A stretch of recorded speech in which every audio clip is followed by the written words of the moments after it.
द्वारका की रातें पहले जैसी नहीं रही थीं।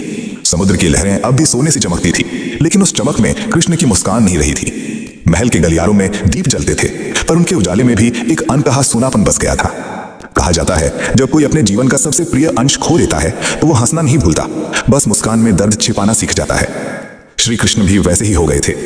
राधा के गोलोक लौट जाने के बाद उनकी बांसुरी अब कम ही बोलती थी। जो स्वर कभी वृंदावन की आत्मा हुआ करते थे, अब केवल यादों में गूंजते थे। एक रात कृष्ण अकेले समुद्र तट पर बैठे थे। चंद्रमा की रोशनी जल पर कांप रही थी, जैसे स्वयं समय भी ठिठक कर उन्हें देख रहा हो।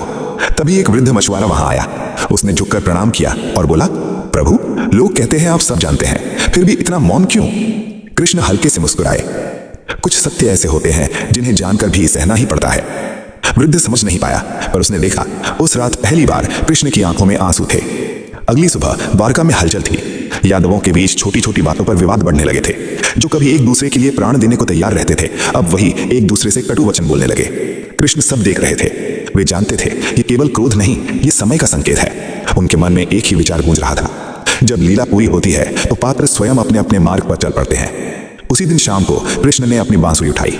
बहुत समय बाद उन्होंने उसे होठों से लगाया, पर इस बार जो स्वर निकले वे आनंद के नहीं, वे विदाई के थे। पूरा द्वारका स्तब्ध हो गया।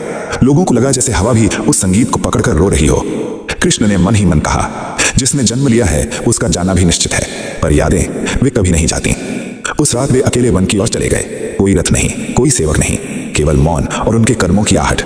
वृक्षों के बीच बैठकर उन्होंने आंखें मूंद लीं। उन्हें अपने जीवन की हर लीला स्मरण हो आई। वृंदावन की हंसी, गोकुल की शरारतें, द्वारका का वैभव और राधा की निःशब्द उपस्थिति। उनके चेहरे पर शांति थी, जैसे कोई जानता हो कि अब कहानी का अंतिम अध्याय पास है। दूर कहीं नियति अपनी चाल चल चुकी थी, पर श्री कृष्ण को कोई भय नहीं था। वे जानते थे देह का अंत होता है, कथा का नहीं। और उसी मौन में इतिहास ने एक और मोड़ लेने के लिए सांस रोक ली।